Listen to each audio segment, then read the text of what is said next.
గత కొన్ని వారాలుగా ఈ బైబిల్ స్టడీ ప్రార్థన కోరిక ఏర్పాటు చేయడం జరిగింది. గత వారంలో ప్రత్యక్షపు గుడారము అని అంశం మీద దేవుని యొక్క వాక్యాన్ని మనం ధ్యానిస్తూ ఉన్నాం. ప్రత్యక్షపు గుడారము అన్నప్పుడు దేవుడు తన ప్రజల మధ్యలో నివాసము చేయాలని కోరుకుంటూ ఉన్న స్థలం. ఎక్కువ వద్దులే, మామూలుగా పెట్టేసి ఎక్కువ తగ్గించేసి. దేవుడు తన ప్రజలైన మనల్ని ఎంతగానో ఆయన ప్రేమిస్తూ ఉన్నాడు. అందు నిమిత్తమై ఏదైనా తోటలో దేవుడు ఆదాము అవన్నీ దర్శించి ప్రతి సాయంత్రం వారితో మాట్లాడుతూ ఉండేవాడు, సంభాషిస్తూ ఉండేవాడు. ఆ తర్వాత దేవుని యొక్క ఆశీర్వాదాలు పోగొట్టుకున్న ఆదాము అవ్వ ఏదైనా తోటలో నుండి వెలివేయబడి దేవునికి దూరం అవుతున్న సమయంలో దేవుడు మరలా జాలి కలిగిన వాడై, ప్రేమ కలిగిన వాడై మోషే దినాలలో ప్రత్యక్షపు గుడారము అని ప్రత్యక్షపు గుడారాన్ని ఏర్పాటు చేయమని చెప్తే ఆ ప్రత్యక్షపు గుడారము ఏర్పాటు చేయబడి ఉన్నది. అది ఎందుకొరకు ఏర్పాటు చేయబడి ఉన్నది అంటే దేవుడు వారి మధ్యలో నివాసం చేయనట్లుగా, ప్రజలు కూడా దేవునితో సంభాషించేటట్లుగా ప్రత్యక్షపు గుడారం ఒకటి నివాసము, దేవుని యొక్క నివాసం మనుషుల మధ్యలో ఉన్నది ఏదైనా తోటలో. రెండవదిగా ప్రత్యక్షపు గుడారాన్ని మోషే దినాలలో నిర్మించమని చెబితే దేవుడు చెప్పిన ఆజ్ఞ ప్రకారం, మాట ప్రకారం ప్రత్యక్షపు గుడారంలో 3 ముఖ్యమైన భాగాలు ఉన్నట్లుగా గత వారంలో చెప్పాను. ఒకటి బయటి ఆవరణము, రెండవది పరిశుద్ధ స్థలం, మూడవది అతి పరిశుద్ధ స్థలము అని. ఈ పరిశుద్ధ స్థలంలో, అతి పరిశుద్ధ స్థలములో, బయటి ఆవరణములో ఎవరెవరు సేవ చేస్తారు అనే సంగతులు కూడా మీకు చెప్పాను. ఈ రోజున ప్రత్యక్షపు గుడారము బయటి ఆవరణాన్ని గురించి కొన్ని మాటలు మీకు తెలియజేస్తాను. ప్రత్యక్షపు గుడారము బయటి ఆవరణమును గురించి ఈ పూట బైబిల్ స్టడీలో దేవుని యొక్క వాక్యాన్ని మనం ధ్యానించబోతూ ఉన్నాం. హల్లెలూయా. ప్రత్యక్షపు గుడారము 3 భాగాలు ఉన్నాయి. బయటి ఆవరణము, పరిశుద్ధ స్థలము, మహాపరిశుద్ధ స్థలము అని. ఈ బయటి ఆవరణము దాని యొక్క పొడవు, వెడల్పు, ఎత్తు వరుసగా 155 మూరలు. నిర్గమకాండం 27వ అధ్యాయము మొదటి 8 వాక్యాల్లో ఈ బయటి ఆవరణము దాని యొక్క కొలత ఏంటి అంటే, బయటి ఆవరణం 155 మూరలు. సున్నతి పొందిన ఏ ఇశ్రాయేలుడైనా అందులోనికి ప్రవేశించవచ్చు. అందులో సేవ చేసిన వారు లేవీయులు మాత్రమే. లేవీయులు మాత్రమే. 155 మూరలు ఆ బయటి ఆవరణం యొక్క కొలత. ఈ కొలతలన్నీ దేవుడు సాక్షాత్తు మోషేతో దేవుడు తెలియచేశాడు. ఆ కొలత ప్రకారముగానే ఆ బయటి ఆవరణాన్ని నిర్మించాలి. మరి ఇశ్రాయేలులలో సున్నతి పొందిన వారు మాత్రమే అందులో ప్రవేశించి సేవ చేయాలి. ఆ ప్రత్యక్షపు గుడారములో ఆవరణములోనికి రావాలి. ఆ తర్వాత లేవీయులు మాత్రమే పరిచర్య చేయాలి. మీకు ఇంకా అర్థం అవ్వాలి అంటే, సేవ అన్నప్పుడు మేము మాత్రమే చేసుకుంటూ వెళ్ళడం కాదు. సేవ అన్నప్పుడు మీరు కూడా ఈ పరిచర్యలో పాలిభాగస్తులై ఉన్నారు. అందుకే సేవకులు ఉంటారు, సంఘ పెద్దలు ఉంటారు, పరిచారకులు కూడా ఉంటారు. వాళ్ళు పరిచారకులు, సంఘ పెద్దలు, ఆసక్తి కలిగిన వాళ్ళు పరిచర్యలో పాలు పొందుతూ ఉన్నప్పుడు వాళ్ళు ఆ పని శ్రద్ధగా చేస్తూ కొనసాగుతూ ఉంటారు. ఇవి ఈ రోజుల్లో నియమించినవి కావు, కానీ పాత నిబంధన కాలంలోనే ఎవరెవరు ఎక్కడెక్కడ సేవ చేయాలి అని దేవుడు ముందుగానే మోషే ద్వారా తెలియచేశాడు. మరి సేవకులు ఉన్నారు, సంఘ పెద్దలు ఉన్నారు, పరిచారకులు ఉన్నారు. పరిచర్య సేవ అనేది ఒకళ్ళు చేసేది కాదు, అందరూ కలిసి. అందుకే మనపూర్వకంగా, హృదయపూర్వకంగా పరిచర్య చేసేవాళ్ళు రండి అని చెప్తాం. గుడారాల పండుగలో కూడా పరిచర్య చేసేవాళ్ళు మనపూర్వకంగా, హృదయపూర్వకంగా ఆసక్తి కలిగిన వాళ్ళు రండి అని చెప్తాం. ఆసక్తి కలిగిన వాళ్ళు వచ్చి పరిచర్యలో పాలు పొందుతారు. ఆ పరిచర్య కూడా అది కూడా మనపూర్వకంగా చేయాలి.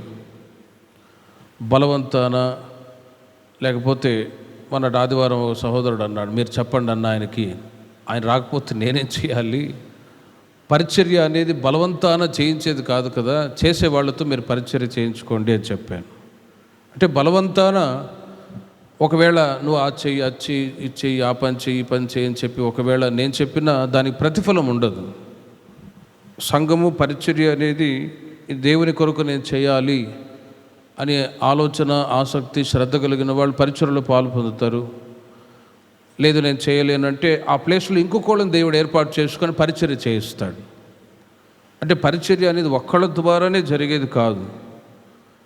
అందుకే ప్రత్యక్షపు గుడారములో మూడు ముఖ్యమైన విభాగాలు ఉన్నాయి. అందులో బయటి ఆవరణం, రెండవది పరిశుద్ధ స్థలము, అతి పరిశుద్ధ స్థలము. ఈ బయటి ఆవరణం యొక్క పొడవు, వెడల్పు, ఎత్తు వరుసగా 155 మూరలు బయటి ఆవరణం యొక్క కొలత. అందులో ఇశ్రాయేలులలో సున్నతి పొందిన వాళ్ళు మాత్రమే పరిచర్య చేయాలి. సేవ చేసేవారు లేవీయులై ఉండాలి. ప్రత్యేకంగా దేవుడు లేవీయులను మాత్రమే ఎన్నుకున్నాడు. రక్షించబడి బాప్తిసం తీసుకొని దేవుని యొక్క సన్నిధికి వస్తూ ఉన్నప్పుడు మనం గుర్తెరగాలి, పిలువబడిన వాళ్ళు అనేకులు, ఏర్పరచబడిన వారు కొందరే అని వాక్యం చెప్తుంది.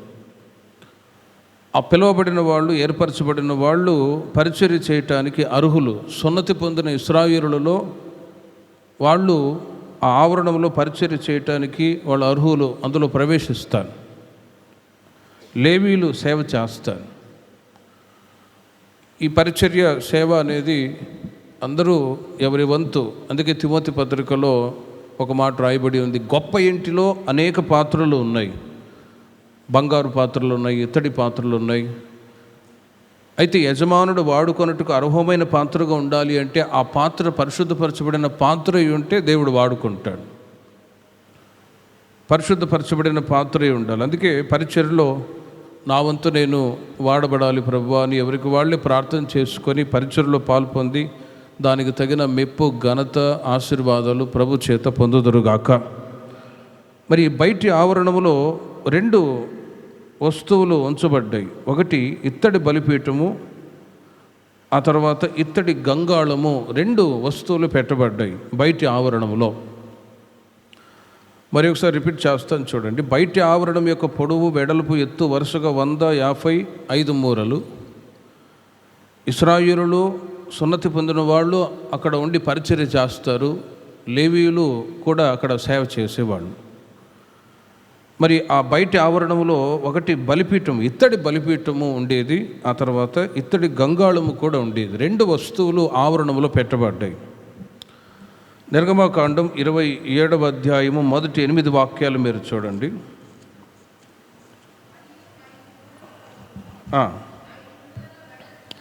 మరియు 5 మూరల పొడవు, 5 మూరల వెడల్పు గల బలిపీఠము తుమ్మకర్రతో నీవు చేయవలెను.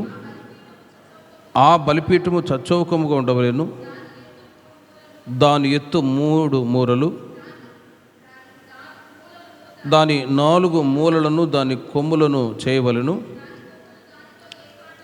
దాని కొమ్ములు దానితో ఏకాండముగా ఉండవలెను. ఇత్తడి రేకు పొదిగింపవలెను.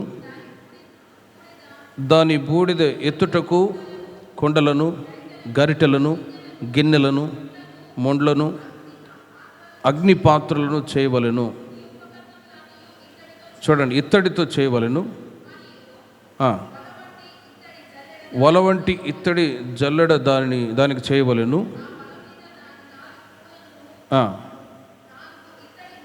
ఇత్తడి ఉంగరములను చేసి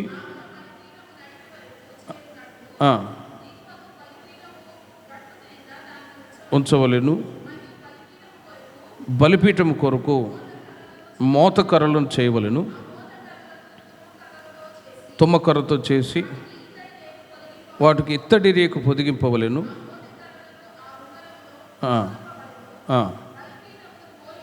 బలిపీఠమును మోయుటకు ఆ మోతకర్రలు దాని 2 ప్రక్కల నుండి ఉండవలెను.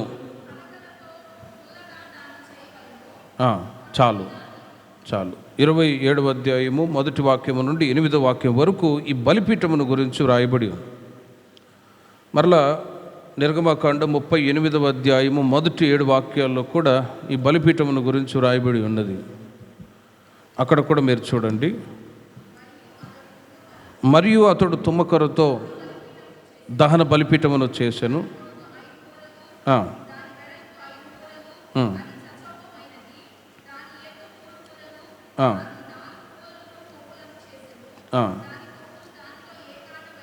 ఏకాండమైనవి ఇత్తడి రేకు పొదిగింపవలెను.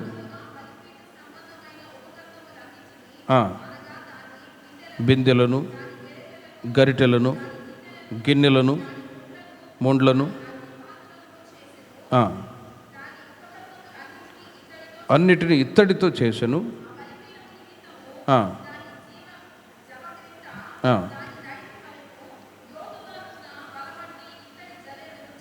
ఇత్తడి జల్లెడం చేసెను.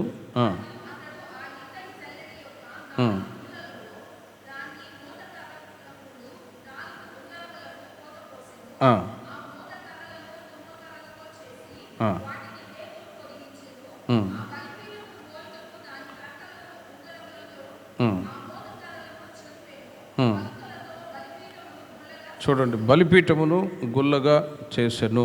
పలకలతో బలిపీఠమును గుల్లగా చేసెను. 38వ అధ్యాయం 1వ వాక్యము నుండి 7వ వాక్యం వరకు ఇక్కడ కూడా బలిపీఠాన్ని గురించి చాలా చక్కగా వ్రాయబడ్డాయి.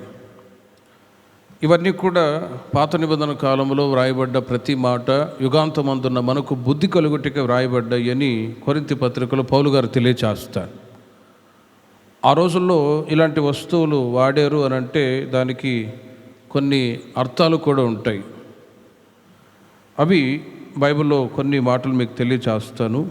ఒకటి, బయటి ఆవరణములో ఇత్తడి బలిపీఠము, రెండవది ఇత్తడి గంగాళము ఉండెను. బలిపీఠమును గురించి ఇప్పుడు మనం చదివాం.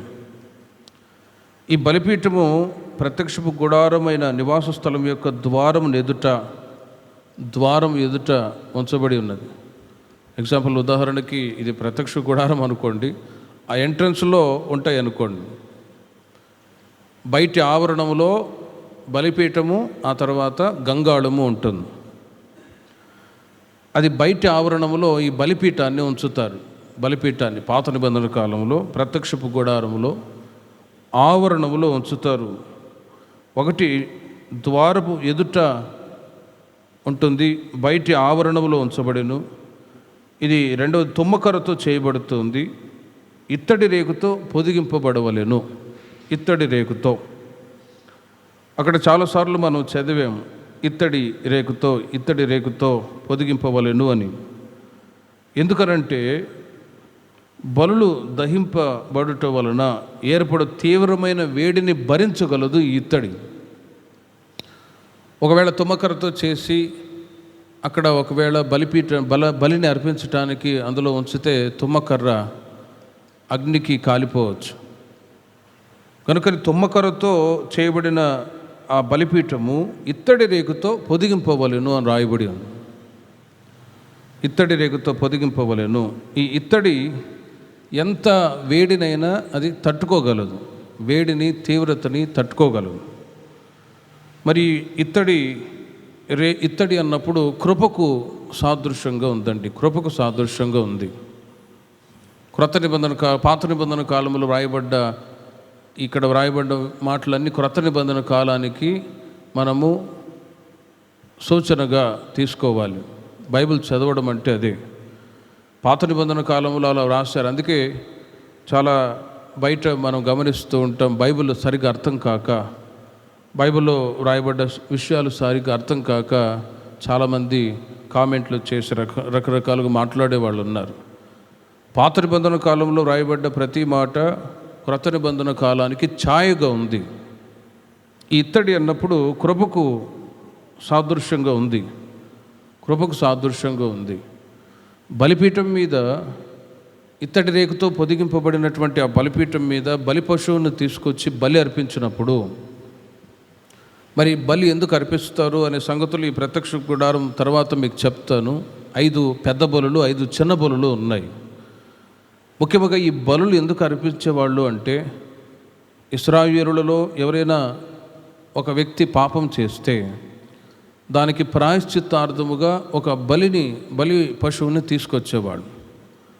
ఆ బలి పశువుని తీసుకొచ్చి ఇప్పుడు చెప్పినట్లుగా బలిపీఠం మీద కట్టెలు పేర్చి అక్కడ బలిపీఠం మీద ఆ బలి పశువును తీసుకొచ్చి వధించి ఉంచినప్పుడు ఆకాశము నుండి అగ్ని కురిపింపబడుతుంది.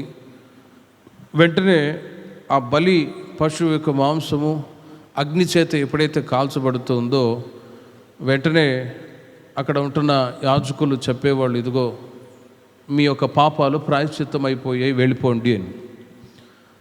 అయితే ఆకాశము నుండి అగ్ని కుమ్మరింపబడక బలిపీఠం మీద ఉంచబడిన ఆ బలి పశువు యొక్క మాంసం దహించబడకపోతే అతని యొక్క పాపాలు క్షమించబడవు.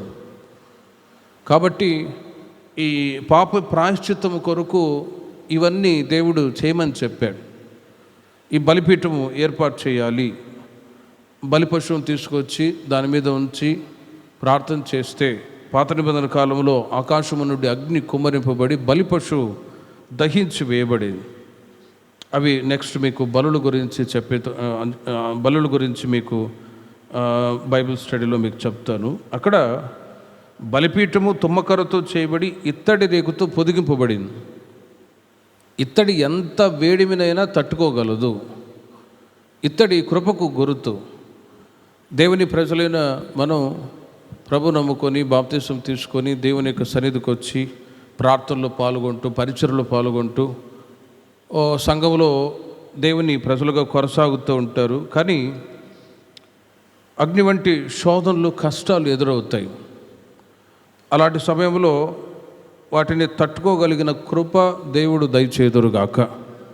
అందుకే తుమ్మకర్రతో ఈ యొక్క ఇత్తడి రేకును పొదిగింపబడి ఉన్నది. తుమ్మకర్రతో కొరింథీయులకు రాసిన 2వ పత్రిక 12వ అధ్యాయం 7వ వాక్యములో మీరు గమనిస్తే అక్కడ పౌలు గారు ఒక మాట అంటారు, నేను అత్యధికముగా అతిశయింపబడకూడదు నిమిత్తమై నా శరీరంలో ఒక ముళ్ళు పెట్టబడి ఉన్నది, ఆ ముళ్ళు తొలగిపోవాలనని ముమ్మారు నేను ప్రభువును వేడుకొంటిని. కొరింథీయులకు రాసిన 2వ పత్రిక 12వ అధ్యాయం 7వ వాక్యం నుండి మీరు గమనిస్తే, నాకు కలిగిన ప్రత్యక్షతలు బహు విశేషముగా ఉన్నందున నేను అత్యధికముగా హెచ్చిపోకుండా నిమిత్తం నాకు శరీరంలో ఒక ముళ్ళు హెచ్చిపోకుండా నిమిత్తం. చూడండి, ఎప్పుడైతే పౌలు గారు నా శరీరంలో ముళ్ళు ఉంది అన్నాడో ఆ ముళ్ళు తొలగిపోవాలనని ముమ్మారు ప్రార్థన చేసుకుంటే దేవుడు అంటాడు, నా కృప నీకు చాలును, బలహీనత యందు నా శక్తి పరిపూర్ణమగుచున్నదని నాతో చెప్పాను అని అంటారు. అగ్ని వంటి శోధనలు దేవుని ప్రజలకు ఖచ్చితంగా ఎదురవుతాయి. సేవకులకైనా విశ్వాసులకైనా ప్రతి ఒక్కరికి అగ్ని వంటి శోధనలు వస్తాయి, కష్టాలు వస్తాయి. వాటిని సహించటానికి దేవుడు కృప దయచేదురుగాక. తుమ్మకరతో చేయబడిన ఆ యొక్క బలిపీఠాన్ని ఇత్తడి రేకుతో పొదిగిస్తాడు. అగ్ని వంటి శోధనలు దేవుని ప్రజలకు ఎదురవుతాయి, అయినా కూడా సహించగలగాలి. ఆ శోధనలకు తట్టుకోలేక కొందరు పారిపోయేవాళ్ళు ఉన్నారు. శోధనలు తట్టుకోలేక ప్రభువుని విడిచిపెట్టి లోకములో కలిసిపోయిన వాళ్ళు కూడా చాలామంది ఉన్నారు. మరి కొంతమంది ప్రభువుని ఎరిగిన తర్వాత ఎందుకు ఈ శోధనలు రావాలి, ఈ కష్టాలు రావాలి అని సహించలేని పరిస్థితుల్లో దేవుని మీద సణిగి గొణిగి దేవుణ్ణి విడిచిపెట్టిన వాళ్ళు కూడా చాలామంది ఉన్నారు. అరణ్య మార్గంలో ఇశ్రాయేలులు అలాగే చేశాడు. వాళ్ళకు వచ్చిన అగ్ని వంటి శోధనల మధ్యలో మోషే మీద దేవుని మీద సణిగి గొణిగి అరణ్యంలో చాలామంది ఆకులు రాన్నట్లు రాలిపోయారు. కానీ సహించిన వాళ్ళు, అగ్ని వంటి శోధనలు జయించిన వాళ్ళు దేవుడు వారికి సిద్ధపరిచిన కనాను దేశానికి అర్హులుగా యోగ్యులుగా మార్చబడ్డారు. దేవునికి మహిమ కలుగును గాక. పౌలు గారు కూడా అంటాడు, నేను అత్యధికముగా అతిశయింపకుండా నిమిత్తమై నా శరీరంలో ఒక ముళ్ళు పెట్టబడి ఉన్నది. ప్రతి ఒక్కరికి ఒక ముళ్ళు ఉంటుందండి. ముళ్ళు అంటే ఈ కంప చెట్లు ఉండే ముళ్ళు అనుకున్నారు, ఆ ముళ్ళు కాదు. కష్టాలు, శోధనలు, నిందలు, అవమానాలు, వ్యతిరేకతలు ఇవి ఉన్నప్పుడే జాగ్రత్త పడతాం. ఇవి ఉన్నప్పుడే షైనింగ్. అందుకే యోబు కూడా అంటారు, నేను ఇప్పుడు శోధింపబడుచున్నాను, తర్వాత శుద్ధ సువర్ణము వలె మార్చబడుతును అని అంటారు. కాబట్టి ప్రేమిన వర్లరా, దేవుని ప్రజలైన మనకు అగ్ని వంటి శోధనలు వస్తాయి. అందుకు కృప కావాలి. కాబట్టి ఇత్తడి కృపకు గుర్తుగా ఉంది. అక్కడ మీరు చూడండి, ఈ బలిపీఠం అన్నప్పుడు దేవుడును మనుషుడును బలి ద్వారా కలుసుకున్న స్థలమే బలిపీఠం. బలిపీఠము అనటానికి ఒక ముఖ్యమైన నిర్వచనం ఏంటంటే, దేవుడును మనుషుడును బలి ద్వారా కలుసుకున్న స్థలమే బలిపీఠం. మునుపు మీతో చెప్పినట్లుగా ఇశ్రాయేలులలో ఎవడైనా ఒకడు పాపం చేస్తే ఆ బలి పశువుని తీసుకొచ్చేవాడు అక్కడ ఉంటున్న యాజకునికి ఇచ్చేవాడు. ఆ యాజకుడు తీసుకొచ్చి బలి పశువును వధించి కట్టెల మీద పేర్చి అతను కనిపెట్టినప్పుడు ఆకాశం నుండి అగ్ని దిగి వచ్చి ఆ బలి పశువు యొక్క మాంసాన్ని, కట్టెలని దహించి వేసేది. బలిపీఠంలో ఆ ఒక బూడిద మాత్రం మిగిలి ఉండేది. అలాంటి సమయంలో దేవుడు మనిషి మధ్యలో ఈ బలిపీఠం. అందుకే దేవుడును మనుషుడును బలి ద్వారా కలుసుకున్న స్థలమే ఈ యొక్క బలిపీఠం. మరి ఈ బలిపీఠం యొక్క పొడవు, వెడల్పు, ఎత్తు వరుసగా 5, 5, 3 మూరలు అని మనం చదివాము. 5, 5, 3 మూరలు. ఈ 5 అన్నప్పుడు మనిషి యొక్క పంచేంద్రియములను చూపిస్తూ ఉందండి. పంచేంద్రియములు గల మనుషుని సూచించుచూ ఉన్నది. మనిషి యొక్క పంచేంద్రియములు సూచిస్తూ ఉన్నది. పంచేంద్రియములు అంటే ముక్కు వాసన చూడటానికి, నాలుక రుచి చూడటానికి, కన్ను చూడటానికి, చెవి వినటానికి, ఆ తర్వాత చర్మం మన శరీరంలోని అవయవాలను కప్పి ఉంచటానికి, చర్మం. ఈ 5 పంచేంద్రియములు గల మనుషుని సూచించుచూ ఉన్నది.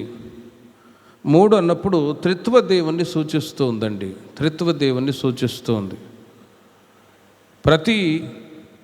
అక్కడ రాయబడ్డ ప్రతి మాట వాటికి అర్థాలు కూడా ఉన్నాయి. క్రొత్త నిబంధనకి ఛాయగా చదువుకోవాలి అని మీకు చెప్పాను. అందుకే కొందరు బైబిల్ అర్థం కాక ఈ 5 పంచగ్రంథాలు వదిలిపెట్టి, పంచకాండాలు ఈ గ్రంథాలు వదిలిపెట్టి ఈ కీర్తనలు, సామెతలు చదువుకొని ప్రార్థన చేసుకొని ముగిస్తారు. కానీ చదివితే అర్థమవుద్ది. పంచేంద్రియములు గల మనుషుని సూచిస్తూ ఉంది 5. 3వదిగా త్రిత్వ దేవుని సూచిస్తూ ఉన్నది. ప్రేమిల వర్లరా, బలిపీఠము మనుషునికి గుర్తై ఉండగా మరొక వైపు దేవుడు కూడా యేసుక్రీస్తు వారు మన కొరకు కల్వారి శిలువలో తను తాను సంపూర్ణునిగా అప్పగించుకున్న అనుభవాన్ని అక్కడ మనకు చూపిస్తుంది బలిపీఠం. ఒకటి, మనల్ని మనమే బలిపీఠం మీద సమర్పించుకునే అనుభవం. మనల్ని మనమే బలిపీఠం మీద సమర్పించుకోవాలి. రోమీయులకు రాసిన పత్రిక 12వ అధ్యాయము 1వ వాక్యాన్ని మీరు చూడండి. బలిపీఠం మీద మనల్ని మనమే సమర్పించుకోవడం. పాత నిబంధన కాలంలోనైతే దహన బలి పశువుని తీసుకొచ్చి సమర్పించేవాళ్ళు. కానీ క్రొత్త నిబంధన కాలంలో పౌలు గారు సంఘానికి చెప్తున్న మాటలు మీరు చూడండి.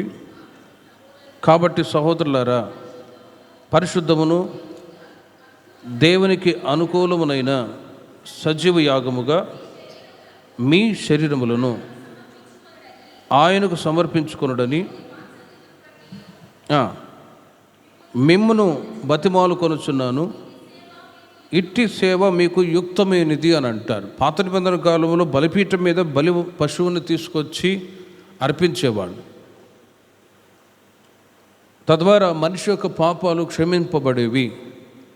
కానీ క్రొత్త నిబంధన కాలంలో సజీవయాగముగా మీ శరీరములను ఆయనకు సమర్పించుకొనుడని మిమ్మల్ని బతిమాలుకుంటున్నాను. ఇట్టి సేవ మీకు యుక్తమైనది.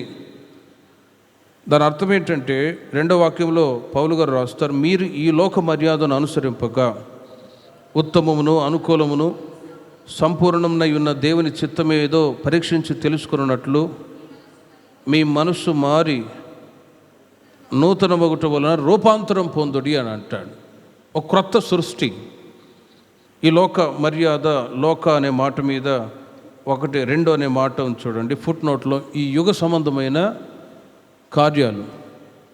యేసుక్రీస్తుని ఎరగక మునుపు ఈ లోక మర్యాదను అనుసరించేవాళ్ళు. ఈ లోక మర్యాద, లోక సంబంధమైన మూలపాఠాలు ఉన్నాయి. లోక మర్యాద అంటే లోక సంబంధమైన ఆచారాలు, లోక సంబంధమైన మూలపాఠాలు. లోకస్తులాగా ఆ గతంలో దేవుని ప్రజలైన మనం ఉన్నాం. కానీ by the grace of God దేవుడు తన కృపచేత రక్షించి బాప్తిసం తీసుకొని దేవుని యొక్క మందిరానికి వచ్చి భక్తులు ఎదుగుతూ ఉన్నప్పుడు, ఇప్పుడు మనం ఈ లోక సంబంధమైన మర్యాదను అనుసరింపక నూతనపరచబడిన ఆ మనస్సు ప్రభు మనకిచ్చాడు కాబట్టి దేవుని యొక్క చిత్తాన్ని మనం చేస్తూ ఉన్నాం. అంతకు మునుపు సాతాను యొక్క చిత్తము, లోక చిత్తము, పాపానికి అనుసరించి మనం నడిపించబడేవాళ్ళం. కానీ దేవుని యొక్క చిత్తం ఏంటో మనం ఎరిగాం.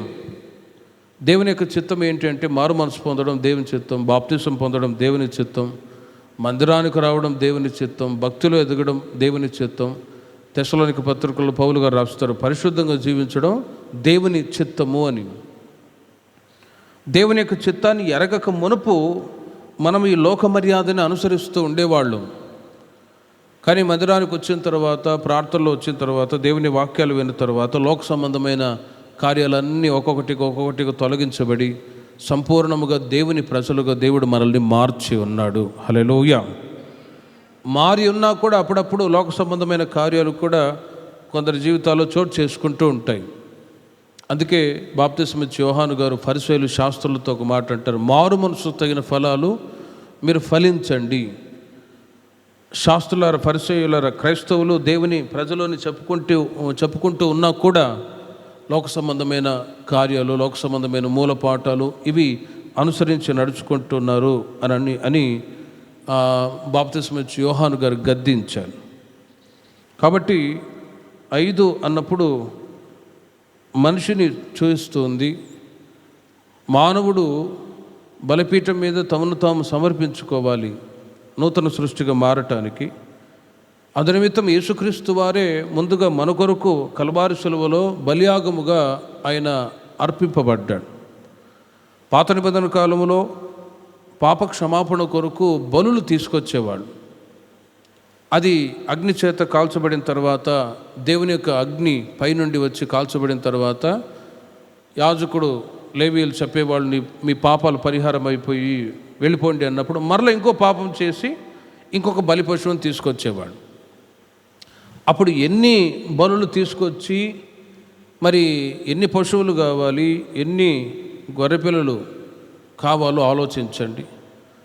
కాబట్టి క్రొత్త నిబంధన కాలంలో యేసుక్రీస్తు వారు ఏం చేశారంటే, పరలోకములో ఉంటున్న తండ్రి తన అద్వితీయ కుమారుడైన యేసుక్రీస్తుని లోకానికి పంపించి లోకములో ఉంటున్న ప్రతి ఒక్క మనిషి యొక్క పాపాన్ని ఒక్కసారే ఆయన క్షమించి వేస్తూ ఉన్నారు. యోహాను సువార్త 3వ అధ్యాయం 16వ వాక్యములో, దేవుడు లోకమును ఎంతో ప్రేమించను కాగా ఆయన తన అద్వితీయ కుమారుని విశ్వాసం ఉంచి ప్రతివాడు నశింపక నిత్యజీవం పొందినట్లు ఆయనను మనకు అనుగ్రహించను. ప్రభు తండ్రి అయిన దేవుడు కుమారుడైన యేసుక్రీస్తుని మన కొరకు ఎందుకు ఆయన అప్పగించారు అంటే, మనిషి యొక్క పాపాలు క్షమించబడి నిత్యరాజ్యానికి వారసులు అవ్వాలి అంటే క్రీస్తు ద్వారానే సాధ్యం. కాబట్టి ముందుగా యేసుక్రీస్తు వారు బలిపీఠం మీద ఆయన మానవాళి కొరకై బలి త్యాగముగా మార్చబడ్డారు. నెక్స్ట్ మానవుడు తను తాను బలిపీఠం మీద సమర్పించుకుంటే అతనిలో ఉంటున్న లోక సంబంధమైన మూలపాఠాలు, చెడుతనము, మలినమంతా తొలగించబడి అగ్ని చేత కాల్చివేయబడి నూతన సృష్టిగా మార్చబడుదురుగాక. తిమోతికి రాసిన 2వ పత్రిక 1వ అధ్యాయము 12వ వాక్యంలో కూడా మీరు చూడండి.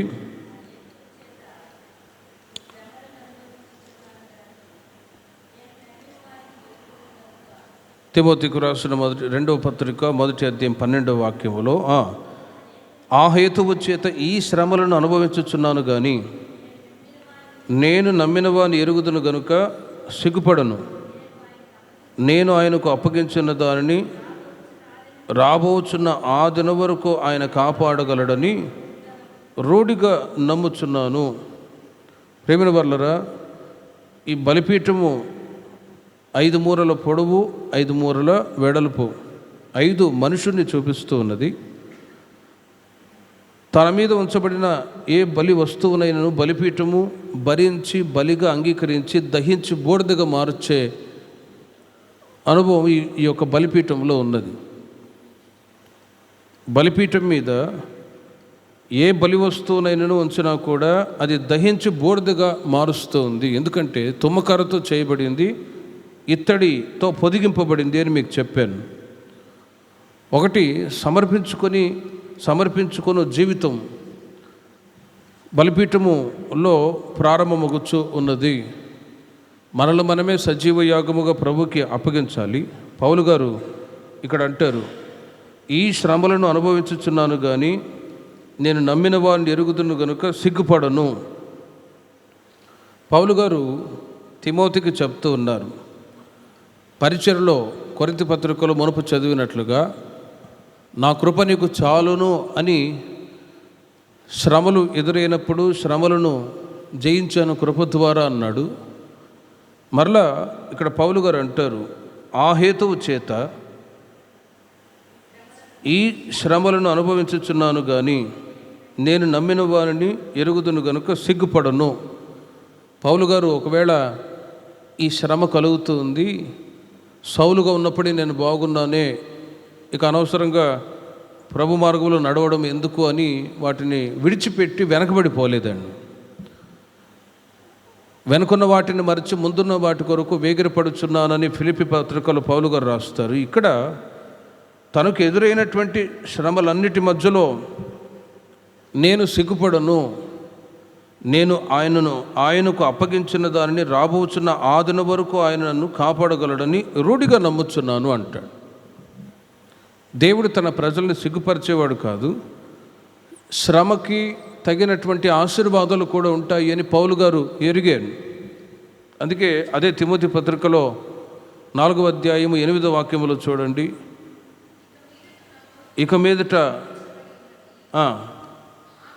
7వ వాక్యము నుండి చదివితే మంచి పోరాటము పోరాడి తిని అని అంటాడు. నా పరుగు కడముట్టించి తిని విశ్వాసము కాపాడుకొట్టుని నీతి కిరీటం ఉంచబడి ఉన్నది.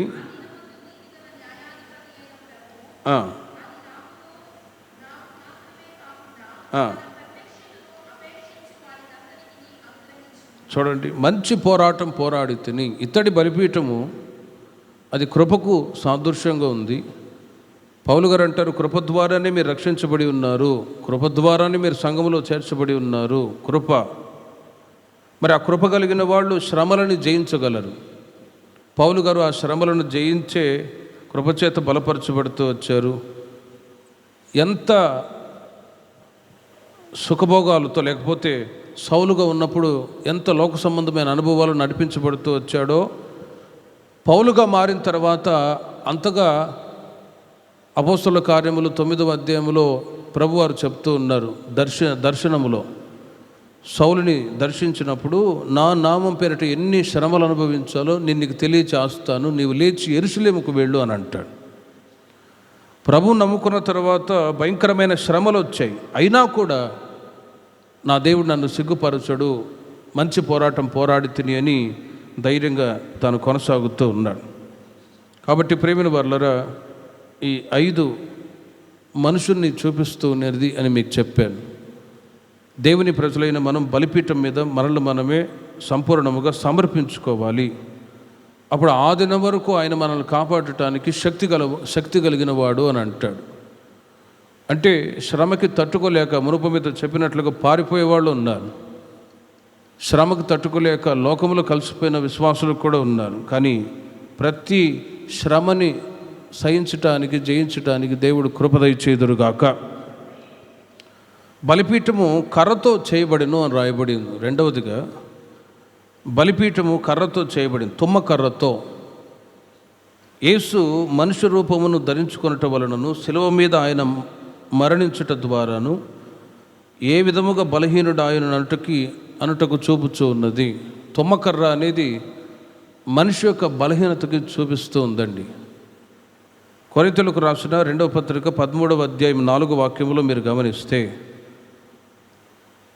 అక్కడ ఉన్న మాటలు మీరు చూడండి. బలిపీఠము కర్రతో చేయబడింది.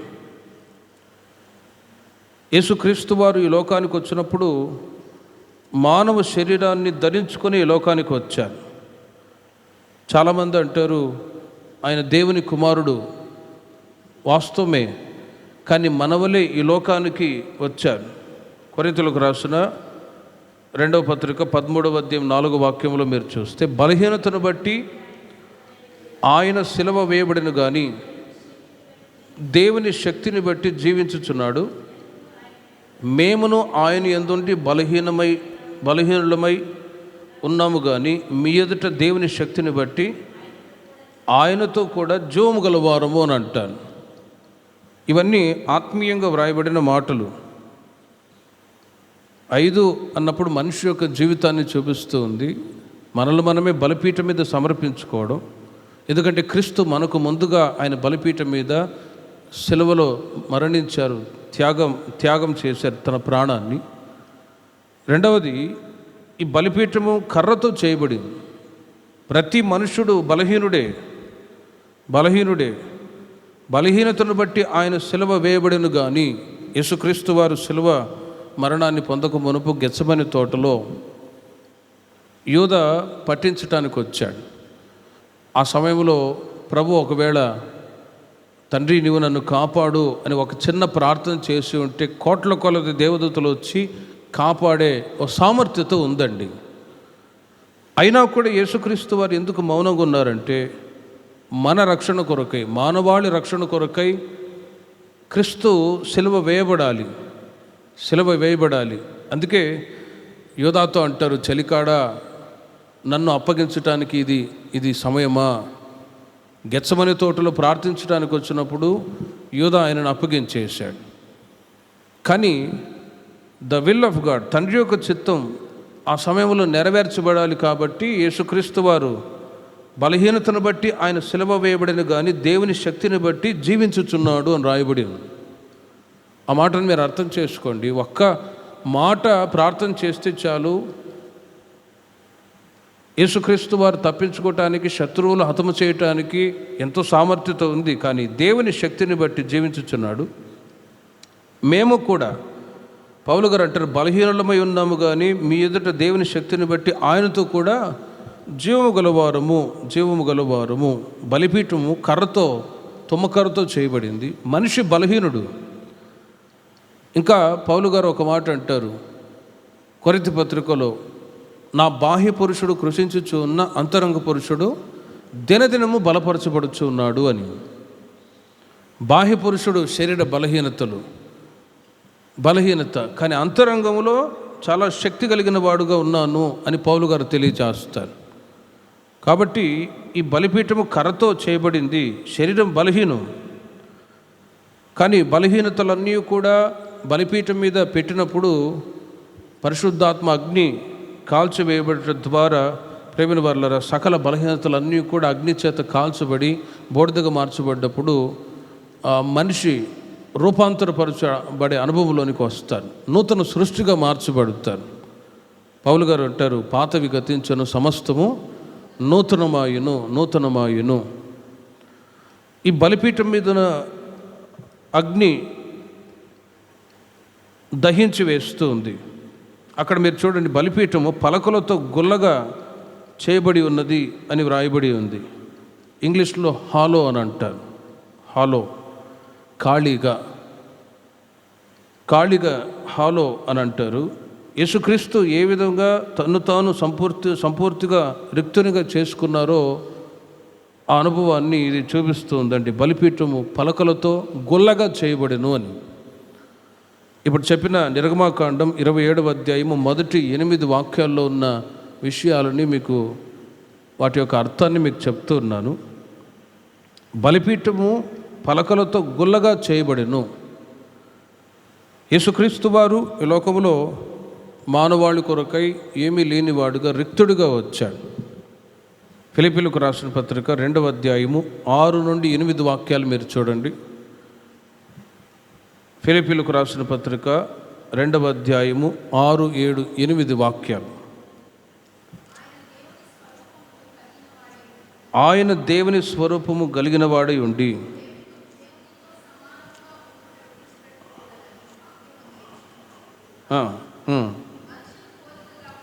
మనుషుల పోలికగా పుట్టి దాసుని స్వరూపమును ధరించుకొని తన్ను తానే రిక్తునిగా చేసుకొనెను. బలిపీఠము పలకలతో గుల్లగా చేయబడెను అనటానికి అర్థమే ఛాయ ఏంటంటే ఇదే. యేసుక్రీస్తు వారు తను తానే రిక్తునిగా చేసుకొనెను. మరియు ఆయన ఆకారమందు మనుషుడుగా కనబడి మరణము పొందినంతగా, అనగా శిలువ మరణము పొందినంతగా విధేయత చూపిన వాడై తన్ను తాను తగ్గించుకొనెను. మీరు ఆ మాటలన్నీ కూడా అర్థం చేసుకోండి. మరి ఒకసారి రిపీట్ చేస్తాను. 5 అన్నప్పుడు పంచేంద్రియములు గల మనుషుని సూచిస్తుంది. 3 అన్నప్పుడు త్రిత్వ దేవుణ్ణి సూచిస్తుంది. త్రిత్వ దేవుడు తండ్రి, కుమార, పరిశుద్ధాత్మ త్రిత్వ దేవుడు ఉన్నారు, కానీ ఒకరే, వారి క్రియలు వేరు. యేసుక్రీస్తు వారు ఈ లోకానికి వచ్చి మానవాళి కొరకై తన ప్రాణాన్ని త్యాగం చేశారు. బలిపీఠం అన్నప్పుడు సంపూర్ణముగా తను తాను మరణానికి అప్పగించుకున్న అనుభవాన్ని, కల్వారిలో అప్పగించుకున్న అనుభవాన్ని చూపిస్తుంది. త్రూ జీసస్ క్రైస్ట్, యేసుక్రీస్తు ద్వారా మనిషికి రక్షణ కలిగింది. యేసుక్రీస్తు ద్వారా మనిషి రూపాంతరపరచబడ్డాడు. క్రీస్తుకు ఒక వ్యక్తి తను తాను అప్పగించినప్పుడు క్రీస్తు ఆ వ్యక్తిని రూపాంతరపరుస్తాడు. అనుభవాలు మీకు చెప్తూ ఉన్నాను. బలిపీఠము కర్రతో చేయబడింది. బలిపీఠం మీద అగ్ని శోధనలు దేవుని ప్రజలకు వచ్చినప్పుడు అగ్ని వంటి శోధనలు జయించడానికి దేవుడు పరిశుద్ధాత్మ సహాయం చేస్తూ ఉన్నాడు. బలిపీఠము పలకలతో గుల్లగా చేయబడింది. యేసుక్రీస్తు వారు ఈ లోకంలో రిక్తునిగా, ఏమీ లేనివాడుగా వచ్చాడు. తను తానే రిక్తునిగా చేసుకొనెను. తద్వారా పరలోకమందున్న వారిలో కానీ, భూమి మీద ఉన్నవారిలో కానీ, భూమి క్రింద ఉన్నవారిలో కానీ ప్రతివాని మోకాలను యేసునామమున వంగునట్లు, ప్రతివాని నాలుక తండ్రి అయిన దేవుని మహిమార్థమై యేసుక్రీస్తు ప్రభువని ఒప్పుకొనున్నట్లును దేవుడు ఆయనను అధికముగా హెచ్చించి ప్రతి నామమునకు పై నామమును ఆయనకు అనుగ్రహించునని రాయబడి ఉంది. యేసుక్రీస్తు వారు ఎంత తను తాను రిక్తునిగా చేసుకున్నాడో ప్రేమిన వర్లరా, అంతగా మనిషి యొక్క జీవితానికి రక్షణ కలిగింది. మనిషి యొక్క జీవితంలో అగ్ని వంటి శోధనలు వచ్చినప్పుడు వాటిని జయించగలుగుతూ ఉన్నారు. ఆయన తను తాను రిక్తునిగా చేసుకునటం ద్వారా, ఇక్కడ ఫిలిప్పీ పత్రికలో రాయబడి ఉన్నది, అన్ని నామముల కంటే యేసయ్య నామం శ్రేష్టమైన నామము అని పొగిడింపబడుతూ ఉంది. కేవలం బలిపీఠం మీద యేసుక్రీస్తు వారు బలిపీఠం అన్నప్పుడు క్రీస్తుకు గుర్తై ఉండగా, తను తాను కల్వారి శిలువలో యేసుక్రీస్తు ప్రాణత్యాగము చేయటం ద్వారా మనిషికి అనుగ్రహించినటువంటి ఆశీర్వాదాల్లో ఇది ముఖ్యమైనది, రక్షణ. కొరింథీయులకు రాసిన 2వ పత్రిక 8వ అధ్యాయం 9వ వాక్యంలో కూడా రాయబడి ఉంది. యేసుక్రీస్తు వారు తను తాను రిక్తునిగా చేసుకున్నారు. కొరింథీ పత్రికలో రాయబడి ఉన్నది 8వ అధ్యాయం 9వ వాక్యంలో, మీరు మన ప్రభు అయిన యేసుక్రీస్తు కృపను ఎరుగుదురు కదా, ఆయన ధనవంతుడై ఉండి మీరు తన దారిద్ర్యం వలన ధనవంతులు కావాలనని మీ నిమిత్తము దరిద్రుడాయును, బలిపీఠము పలకలతో గుల్లగా చేయబడెను. హాలో. ఆ మాటకు అర్థం ఏంటంటే, యేసుక్రీస్తు వారు తను తాను రిక్తునిగా చేసుకున్నారు. తద్వారా సర్వలోక ప్రజలందరూ కూడా యేసుక్రీస్తే నిజమైన దేవుడని అంగీకరించి ప్రతి మోకాలు ఈ రోజున ఆయన ఎదుట వంగబడుతూ ఉంది.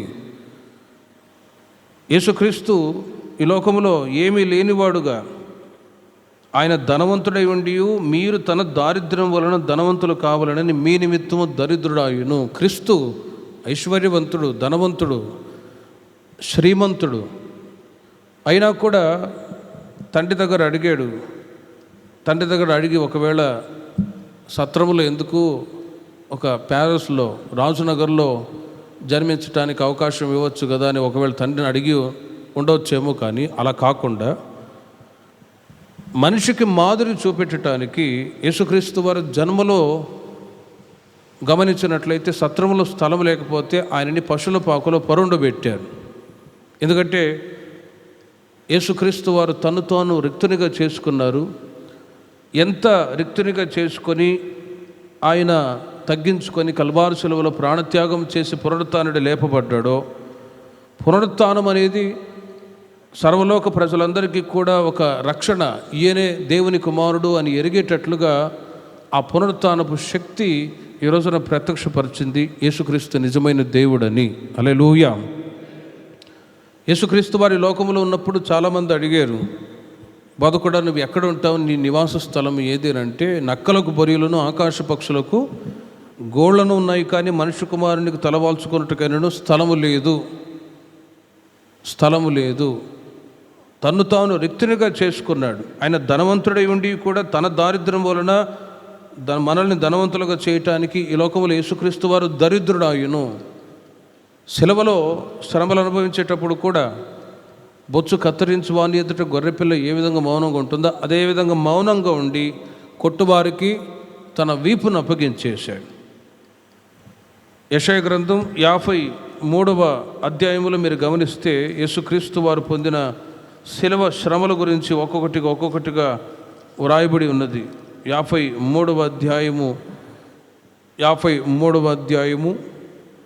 5వ వాక్యములో మీరు గమనించినట్లయితే, మన అతిక్రమ క్రియలను బట్టి అతడు గాయపరచబడెను, మన దోషములను బట్టి నలుగొట్టబడెను, మన సమాధానార్థమైన శిక్ష అతని మీద పడెను, అతడు పొందిన దెబ్బల చేత మనకు స్వస్థత కలుగుచూ ఉన్నది.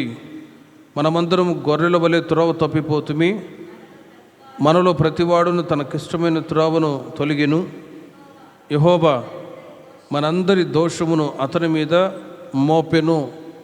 ఇలా 12వ వాక్యం వరకు మనం చదివితే అక్కడ యేసుక్రీస్తు వారు మానవాళి కొరకై సెలవులో పొందినటువంటి శ్రమలను గురించి అక్కడ ఒక్కొక్కటిగా ప్రవక్త రాస్తాడు. వీటి ద్వారా మనిషికి రక్షణ కలిగింది. వీటి ద్వారా యేసుక్రీస్తు ఆయన పొందిన దెబ్బల చేత మీరు స్వస్థత నొందితిరి. ఒకసారి ఆలోచించండి, ఇవి కొన్ని అర్థం చేసుకోవటానికి కష్టంగా ఉంటాయి. బలిపీఠము అన్నప్పుడు ఆ బలిపీఠము దేవుడును మనుషుడును బలి ద్వారా కలుసుకున్న స్థలం. యేసుక్రీస్తు మన కొరకై బలియాగం అయ్యారు. మరి ఆయన బలియాగం అవటం ద్వారా మనకు రక్షణ దేవుడు ప్రసాదించాడు. అగ్ని వంటి శోధనలు జయించడానికి కృపనిస్తూ ఉన్నారు. ఈ రోజున ఆత్మ సంబంధమైన మందిరముగా దినదినము కట్టబడటానికి దేవుడు కృప చూపుతూ ఉన్నాడు. ఆ తర్వాత బలిపీఠము యొక్క 4 కొమ్ములు అవి కూడా ఇత్తడితో చేయబడి ఉన్నవి అని రాయబడి ఉంది. బలిపీఠం యొక్క కొమ్ములు అవి కూడా ఇత్తడితో చేయబడి ఉన్నవి. సంపూర్ణ బలి అయిన క్రీస్తు లోకము యొక్క 4 దిక్కులకు రక్షకుడై ఉన్నాడు. యేసుక్రీస్తు వారు 4 దిక్కుల ప్రజలకి రక్షకుడై ఉన్నాడండి. ఈ ఇత్తడి బలిపీఠం యొక్క 4 కొమ్ములు దేనికి సాదృశ్యము అని అంటే, యేసుక్రీస్తు కల్వారి శిలువలో ప్రాణత్యాగం చేశారు. తద్వారా మానవ జీవితానికి రక్షణ కలిగింది. ఉదాహరణకి యేసుక్రీస్తు దగ్గరికి ఓసారి వ్యభిచారమందు పట్టబడిన ఒక స్త్రీని తీసుకొచ్చారు. బోధకుడా, ఈమె పాపం చేస్తూ ఉంటే ఈమెను పట్టుకొని వచ్చాం, మరి ఇలాంటి వాళ్ళని రాళ్లతో కొట్టి చంపాలని ఆజ్ఞ, మరి నువ్వేం చెప్తావనంటే యేసయ్య ఒకే మాట అంటారు, మీలో ఎవడు పాపం చేయలేదో వారే మొట్టమొదట ఆమె మీద రాయి వేయాలి అని. ఆ మాటకి ఏ ఒక్కరూ కూడా జవాబు చెప్పలేక వెనుదిరిగిపోయారు. తద్వారా యేసుక్రీస్తు వారు అంటారు, నువ్వు మరీ ఎక్కువ కీడు కలగకుండా ఉండ నిమిత్తం నువ్వు పాపం చేయవద్దు అని అంటారు. ఆ రోజు నుండి ఆ స్త్రీ రక్షణ పొందుకొని పాప క్షమాపణ పొందుకొని అంతవరకు చీకటిలో ఉన్న ఆమె వెలుగులో నడిపించబడుతూ వచ్చిందండి. చీకటి తొలగిపోయింది, వెలుగులో నడిపించబడుతూ వచ్చింది. ఆమెకు దేవుడు రక్షణ ప్రసాదించాడు. రక్షణ అనటానికి ముఖ్యమైన నిర్వచనం ఏంటంటే పాపములను ఒప్పుకోవాలి, అప్పుడే వెనవెంటనే రక్షణ పొందుతారు. అప్పుడప్పుడు కొందరు అంటారు, మేము ప్రభువులో దిగామండి అని. పల్లెటూరులో దిగడం కాదు, ఎక్కడం కాదు, మారుమనసు పొంది బాప్తిజం తీసుకున్నారు, రక్షణ పొందిన దేవుని ప్రజలు అనటానికి, రక్షించబడి బాప్తిజం తీసుకొని మందిరానికి వస్తున్నప్పుడు వీళ్ళు రక్షించబడ్డ దేవుని ప్రజలు లేక విశ్వాసులు అని పిలుస్తారు. మరి ఆ రక్షణ ఒకసారి ఆలోచించండి ఎలా కలిగింది అంటే, కనాను స్త్రీ ఒకసారి ఒక మాట అంటది, కుక్క పిల్లలు పడవేసే రొట్టె ముక్కలు తిని బ్రతుకుతాయి కదా, మాకు కూడా స్వస్థత కావాలి అని ఒక సందర్భంలో కనాను స్త్రీ అడుగుతుంది. రక్షణ అనేది దేవుని ప్రజలైన యూదులకు మాత్రమే సొంతం ఆ రోజుల్లో. కానీ యూదులు ఏం చేశారంటే యేసుక్రీస్తుని త్రోసివేశారు.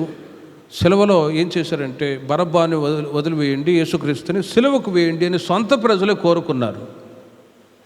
యూదులే, సొంత ప్రజలే కోరుకున్నారు.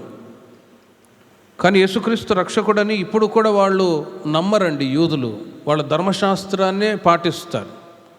10 ఆజ్ఞలు, ఇప్పుడు చదివిన ప్రత్యక్ష గుడారములో ఉంటున్న అనుభవాలు, బలిపీఠము, ధూపవేదిక, ఇప్పుడు కూడా ఆ చర్చిల్లో వాళ్ళు ధూపాలు పెట్టుకొని పాత నిబంధన కాలంలో ఉంటున్న పద్ధతులే అనుసరిస్తారు వాళ్ళు. యేసుక్రీస్తు దేవుడు అని అంటే నమ్మరు వాళ్ళు. గనుక యూదులు దేవుని తోసిపుచ్చినందువల్ల అన్యజనులైన మనకు దేవుడు ప్రసాదించాడు. హల్లెలూయా. అన్యజనులైన మనకు రక్షణ ప్రసాదించాడు. మరి యేసుక్రీస్తు యొక్క 12 మంది శిష్యుల్లో తోమగారు మన దేశంలో రావడం, క్రీస్తు గురించి చెప్పడం, ఆయన ద్వారా అనేకులు బాప్తిసం తీసుకొని ప్రభు మార్గంలో నడవడం, ఇవి రక్షణ అనేది కృప ద్వారా కలిగింది. క్రీస్తు సెలవులో త్యాగం, ప్రాణత్యాగం చేయటం ద్వారా కలిగింది అని మనం ఎరగాలి. కాబట్టి బలిపీఠం యొక్క 4 కొమ్ములు దేనికి గుర్తు అంటే 4 దిక్కులు ఉంటున్న ప్రజలకి రక్షణ యేసుక్రీస్తు ద్వారా కలుగుతూ ఉంది. కొమ్ములు మన రక్షణ శృంగమైన క్రీస్తువును చూపిస్తూ ఉంది. లూకా సువార్త 1వ అధ్యాయము 68వ వాక్యము నుండి మీరు చూడండి. లూకా సువార్త 1వ అధ్యాయము 68వ వాక్యము నుండి మీరు గమనిస్తే బలిపీఠం యొక్క కొమ్ములు, 4 కొమ్ములు, 4 దిక్కులు ఉంటున్న ప్రజలకు రక్షణ అవసరం. ఆ రక్షణ శృంగమైన క్రీస్తును చూపిస్తూ ఉంది. ఆ కొమ్ములు దేనికి గుర్తు అంటే క్రీస్తుకు. మన ప్రభు అయిన ఇశ్రాయేలు దేవుడు స్తుతింపబడును గాక. ఆయన తన ప్రజలకు దర్శనమిచ్చి వారికి విమోచన కలుగజేసెను.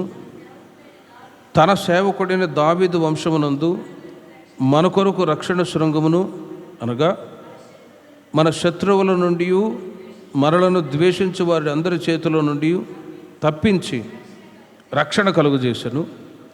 దీనిని గురించి ఆయన ఆది నుండి తన పరిశుద్ధ ప్రవక్తల నోట పలికించెను. కరుణించుటకును తన పరిశుద్ధ నిబంధనను, అనగా మన తండ్రి అయిన అబ్రహాముతో తాను చేసిన ప్రమాణమును జ్ఞాపకం చేసుకున్నటకును, మనము శత్రువుల చేతి నుండి విడిపింపబడి మన జీవితకాలమంతయు నిర్భయులమై ఆయన సన్నిధిని పరిశుద్ధముగాను నీతిగాను ఆయనను సేవింపను అనుగ్రహించుటకు ఈ రక్షణ కలుగజేసెను. 68వ వాక్యము నుండి 75 వాక్యాల వరకు ఇప్పుడు మనం చదివాం. అక్కడ క్రీస్తు రక్షణ శృంగమై ఉన్నాడు. రక్షణ శృంగమై ఉన్నాడు. ఆ మాటలు మీరు ఒకసారి చూడండి. ఆయన తన ప్రజలకు దర్శనమిచ్చి వారికి విమోచనము కలుగజేసెను. తన సేవకుడైన దావీదు మన కొరకు రక్షణ శృంగమును, అనగా మన శత్రువుల నుండి మనలను ద్వేషించి వారి చేతుల నుండి తప్పించి రక్షణ కలుగజేసెను. రక్షణ ఏ విధంగా కలిగిందో ఒక్కసారి ఆలోచించి చూడండి. దావీదు పట్టణమందు నేడు రక్షకుడు మీ కొరకు పుట్టి ఉన్నాడు. రక్షణ శృంగం క్రీస్తు ద్వారా రక్షణ కలుగుతూ ఉంది అని పూర్వము ప్రవక్తల ద్వారా దేవుడు ముందుగా ప్రవచించాడు. ఆ ప్రవచన వాక్యాలన్నీ క్రీస్తు లోకానికి వచ్చినప్పుడు ఒక్కొక్కటిగా నెరవేర్చబడ్డాయి. అక్కడ మీరు గమనిస్తే, మన తండ్రి అయిన అబ్రహాముతోనూ తాను చేసిన ప్రమాణమును జ్ఞాపకం చేసుకొనుటకును మనము శత్రువుల చేతి నుండి విడిపింపబడి మన జీవితకాలమంతయు నిర్భయులమై ఆయన సన్నిధిని పరిశుద్ధముగాను నీతిగాను ఆయన సేవింపును అనుగ్రహించుటకును ఈ రక్షణ కలుగజేసెను. ఇలా రక్షణ గురించి చాలా మాటలు వ్రాయబడ్డాయి. రోమా సంఘానికి పౌలు గారు కూడా చెప్తారు, మీరు కృపచేతనే రక్షింపబడి ఉన్నారు, ఇది మీ వలన కలిగినది కాదు. కాబట్టి కొమ్ములు అన్న రక్షణ శృంగమైన చూపిస్తూ ఉందండి. క్రీస్తు ద్వారా సర్వలోక ప్రజలందరికీ 4 దిక్కులు ఉంటున్న ప్రజలకు రక్షణ కలిగింది. కనుక ఈ బలిపీఠము అన్నప్పుడు ప్రేమిన వర్లరా, దేవుడు మనుషుడు బలి ద్వారా కలుసుకున్న స్థలమే బలిపీఠం. ప్రార్థన చేసుకుందాం. వచ్చేవారం మరికొన్ని విషయాలు మీకు తెలియచేస్తాను. ఇత్తడి గంగాళం గురించి వచ్చేవారం మీకు చెప్తాను. విన్న వాక్యాన్ని బట్టి ఓ చిన్న ప్రార్థన చేసుకుని ముగించుకుందాం. బయటి ఆవరణము, ప్రత్యక్షపు గుడారము, బయటి ఆవరణములో ఉంటున్న బలిపీఠాన్ని గురించి మనం ధ్యానించాం. విన్న వాక్యాన్ని ఒకసారి ఆలోచించండి. యేసుక్రీస్తు వారు మన కొరకై ఆయన బలిపీఠం మీద బలి పశువు ఏ విధంగా వధింపబడి అగ్నిచేత కాల్చివేయబడిందో, 2000 సంవత్సరాల క్రితం నా కొరకై, నీ కొరకై, మనందరి కొరకై కల్వారి శిలువలో యేసుక్రీస్తు వారు కూడా బలియాగం అయ్యారు. సంపూర్ణముగా ఆయన వధించబడ్డాడు. ఆయన ద్వారా పంచేంద్రియములు కలిగిన మానవునికి రక్షణ కలుగుతుంది. దేవుడు మనకిచ్చిన ఆ విలువైన రక్షణను ఒకసారి తలంచుదాం. విన్న వాక్యాన్ని ఒకసారి ఆలోచించండి. బలిపీఠం మీద బలి పశువు ఏ విధంగా సమర్పించబడుతూ ఉందో, ముందుగా యేసుక్రీస్తు వారు బలిపీఠం మీద మన నిమిత్తమై ప్రాణత్యాగం చేయటం ద్వారా మనకు రక్షణ దేవుడు ప్రసాదించాడు. నూతనమైన సృష్టిగా దేవుడు మనల్ని మార్చాడు. ఈ లోక మర్యాదను అనుసరింపక ఉత్తమమైన అనుభవములు దేవుడు మనల్ని నడిపిస్తూ ఉన్నారు. ప్రభువా, మీరు ఇచ్చిన రక్షణ కొరకై మీకు స్తోత్రమని అందరూ చిన్న ప్రార్థన చేసుకోండి. ఎంతోమంది ఇంకా చీకటిలోనే నశించిపోతూ ఉన్నారు. ఎంతోమంది పాపపు ఊబిలోనే నశించిపోతూ ఉన్నారు.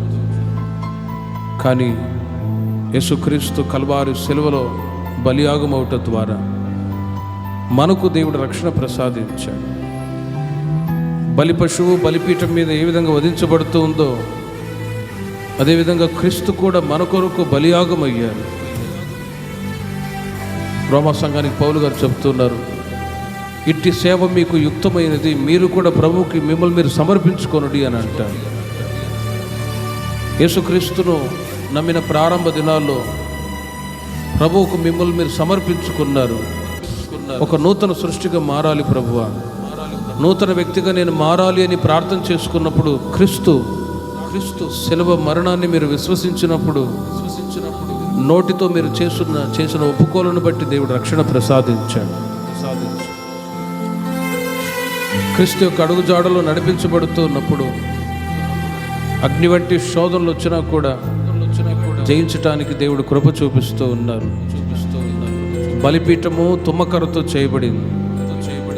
తుమ్మకర్ర బలహీనతలకు చూపిస్తుంది. విన్న వాక్యాన్ని బట్టి చిన్న ప్రార్థన చేసుకుందాం. ప్రభువా, నేను బలహీనుడను ప్రభువా, మీరు నన్ను బలపరచండి అని అడుగుదాం. ఎప్పుడు బలహీనుడనో అప్పుడే దేవుడు తన కృపచేత మనల్ని బలపరిచేవాడు.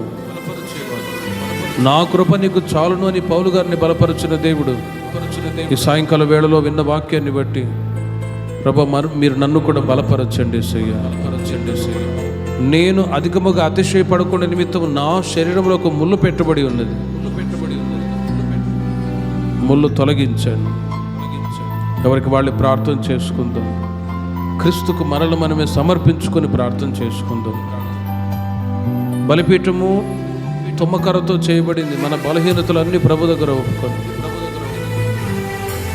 ప్రభు దగ్గర ఎప్పుడైతే ప్రార్థన చేసుకుంటామో ఆకాశము నుండి అగ్ని కుమ్మరింపబడి మన బలహీనతలన్నిటినీ దేవుడు దూరపరుస్తాడు. ఎవరికి వాళ్ళ బలిపీఠం మీద మిమ్మల్ని మీరు సమర్పించుకోనండి. విశ్వాసంతో ప్రార్థన చేసుకోండి. ఆయన పొందిన దెబ్బల చేత మీరు స్వస్థత నొందితిరి అని వాక్యం చెప్తుంది. ఆయన సెలవులో ప్రాణత్యాగము చేయటం ద్వారా రక్షణ కూడా కలిగింది. ఈ మార్గంలో నడిపింపబడటానికి క్రీస్తే మార్గం. బలిపీఠము పలకలతో గొల్లగా చేయబడింది అని రాయబడింది. యేసుక్రీస్తు తన్ను తాను రిక్తునుగా చేసుకున్నాడు. మనల్ని ఐశ్వర్యవంతులుగా ధనవంతులుగా చేయటానికి యేసుక్రీస్తు వారు దరిద్రుడాయను అని పౌలు గారు సంఘానికి రాస్తూ ఉన్నారు. ఈ రోజున మన స్థితిగతులన్నీ ఆశీర్వాదకరంగా మార్చబడటానికి క్రీస్తు లోకములో ధనవంతుడై ఉండి కూడా ఆయన దరిద్రుడాయును అని ఎందుకు రాయబడి ఉందంటే, ఇదిగో మనల్ని ఐశ్వర్యవంతులుగా, ఆత్మీయంగా ఐశ్వర్యవంతులుగా మార్చటానికి మన కొరకై తను తాను రిక్తునిగా చేసుకున్నాడు. క్రీస్తు చేసిన శిలువ త్యాగాన్ని ఒకసారి తలంచండి. బలిపీఠము పలకలతో గుల్లగా చేయబడింది. దానికి 4 కొమ్ములు కూడా ఉన్నాయి. 4 దిక్కుల ప్రజలకు రక్షణ క్రీస్తు ద్వారా కలిగింది. రక్షణ శృంగమైన క్రీస్తు ద్వారా మనకు రక్షణ, స్వస్థత, సకల ఆశీర్వాదాలు కూడా ప్రభు అనుగ్రహిస్తూ ఉన్నారు. దేవుడు చేసిన మేళ్ళన్నీ తలంచండి. దేవుడు మనకిచ్చిన విలువైన రక్షణ కొరకై దేవునికి 2 చేతులు ఎత్తి అందరూ స్తోత్రాలు చెప్దాం. స్తోత్రం, స్తోత్రం, స్తోత్రం. క్రీస్తు మనకిచ్చిన రక్షణ, యేసుక్రీస్తు వారు బలియాగమవటం ద్వారానే మనకు ప్రభు దయచేసి ఉన్నారు. విశ్వాసంతో స్తోత్రాలు చెప్దాం. స్తోత్రం, స్తోత్రం, స్తోత్రం, స్తోత్రం. రక్షణ శృంగమైన క్రీస్తు ద్వారా మన బ్రతుకుగా మార్చబడ్డాయి. అందుకొరకే స్తోత్రాలు చెప్తాం. స్తోత్రం, స్తోత్రం, స్తోత్రం, స్తోత్రం, స్తోత్రం. విన్న వాక్యాన్ని బట్టి దేవుడు మన ఆత్మీయ జీవితాలను ఇంకా బలపరుచున్నట్లు స్తోత్రాలు చెప్దాం. స్తోత్రం, స్తోత్రం, స్తోత్రం, స్తోత్రం. తండ్రి, కుమార, పరిశుద్ధాత్మ త్రియేక దేవునికి స్తోత్రాలు చెప్తాం. స్తోత్రం, స్తోత్రం, స్తోత్రం.